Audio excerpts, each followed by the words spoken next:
Well, the road bond has the potential to do a lot of good for our county and our district. It has multiple lists of projects that were prioritized based on need, and I think it's going to bring opportunity that we've never seen to really give a shot in the arm as it is to our road infrastructure. So that's what I'm excited about. You know, as we look at this system, we hear a lot of things from locals about how's this going to help my road. And what I tell folks is you really have to think of the destination as much as you have to think about your local road system. It's a combination of all things. A lot of the monies in the bond, the general obligation bonds, are going to large projects. And we mentioned things like the interchange at exit 99 in Weston, the interchange US Route 50 and I-79, the widening of I-79 in Fairmont, the northern bypass. These are large projects. But a lot of folks use these roads every day. Thousands of people use these roads. And then it trickles down that some of the monies that go to new paving will help on priority routes. We'll work on the biggest impact. So like in the paving, there's no list, just monies. My staff at the Division of Highways, in conjunction with different systems we have, will work hard to maximize the use of the money to the highest priority. And then what happens then when we fix these bridges, when we replace these bridges, when we fix other routes, for example, get them in great condition, then our forces aren't working on those, and then it can trickle down our funding. Now, one thing's also exciting about this, these projects that's listed as candidate project, for example, are already on list. But once it's moved, if the bond does pass on October 7th, and it's moved up into that bond, the holes they leave behind are going to be filled with new projects under our normal program. So it's kind of a double bonus. We're going to get the bond projects, which are already on list. They're going to move those up. Those projects will be done. So if a bridge was already on a replacement list, is being done under the bond project, then where that was on the list will get replaced now with another bridge that's under our normal scheme.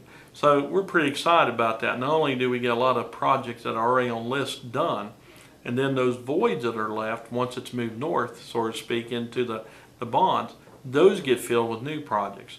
So it's really good for the taxpayer. We're going to see a lot of projects.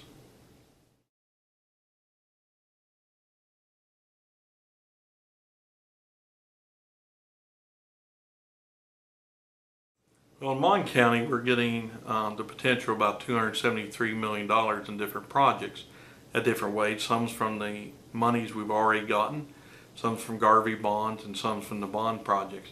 But we're going to see multiple projects like bridges, almost $11.5 million in resurfacing, new paving on federal and non-federal roads. We've got the northern bypass that ties into I-79, things of that nature. And same in Preston County. It's not quite, by no means at the level on funding, but they're also getting money for a lot of paving and things of this nature.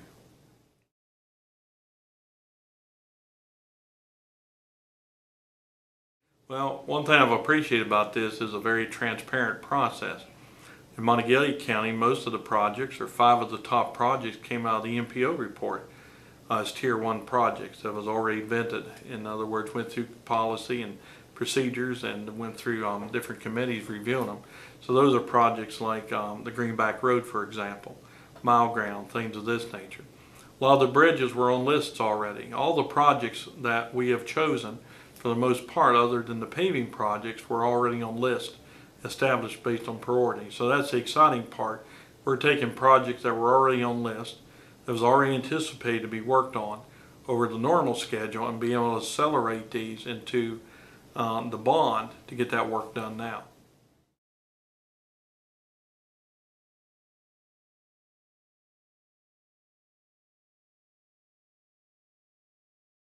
Well, that's a great question, because you have to look at balance. You know, we get questioned, why is it going to pave my local road to the $100 million project north? What I'd say about the $100 million project is step back a little bit and look at the good it will do in reducing congestion.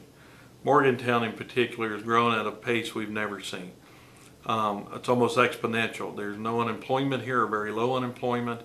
The route systems we have is over capacity. And when you look at the proposed bypass, it draws a lot of the congestion out of the Morgantown area onto the bypass road and gets that out of town. Therefore, your quality of life goes up, because I think, for example, I saw where the traffic on the Star City Bridge, it's proposed, would reduce like 7,000 vehicles a day. By taking all this traffic, multiple routes in Morgantown, moving them onto the bypass, takes them out of congested areas that we have very few options on how to fix because there's just not room to do it. So I think it's really a quality of life issue to me that anytime we reduce congestion, we're reducing a lot of things like travel time, or time in the vehicle, the emissions that comes from our vehicles, and moves them north in this case, and moves the traffic out much quicker. And I think Morgantown in particular is going to continue to keep growing. So what's already there that's congested is just going to continue getting worse. So this is really a safety valve, so to speak, or a release valve that takes a lot of the traffic, takes out the whole Morgantown area, moves it north, gets it out of the congestion, and then moves it quickly on to I-79.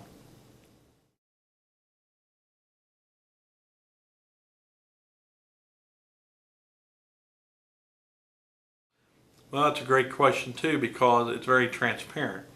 If the road bond passes, the way I understand it, the road bond will be in a series of 4 years, multiple amounts of money. Once we have the road bond passed, if it does pass, then those projects will go to contract after a design is done. None of the projects are designed as we sit here today. So once those projects are designed, they'll bundle those together, let those to contract. We'll know the actual cost of those contracts, and then we'll go and purchase the bond, whichever year it's involved in of the 4 years.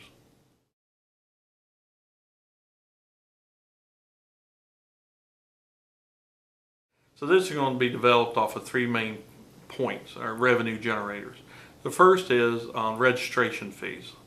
Okay, that's what you pay to register your car. It went up for a little over $20. The gas tax went up, and the last is what they call the privilege tax. That's what you pay when you buy a new car. The 3 in combination, it's estimated will generate $130 million per year. So that $130 million, that's what's going to be used to finance or pay for the bond. So we often illustrate this, it's like your car payment or your mortgage payment, something like this. So $130 million is the amount of monies we have to make the payment with, and $1.6 billion, for example, is the amount of car or amount of home we're buying. The wonderful thing about what's already been done is this is already in place. It was voted on, and on July the 1st it went into effect. As a result of that, if the bond passes, let's say on October the 7th, or it doesn't pass, those monies are already there. So no increase in taxes, no increase in DMV fees, none of these things will take place. They're already foundational to the bond, whether it passes or not.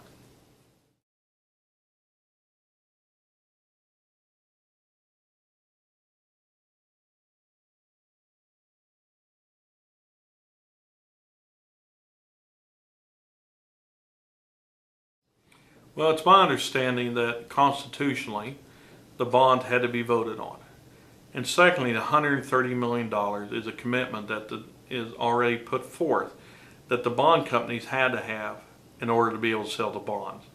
So essentially, if it's voted on and if it's approved on October 7th, the process is in place, says we will commit the $130 million per year, or $130 million of revenue, to paying these bonds, and that's a requirement of the bond companies.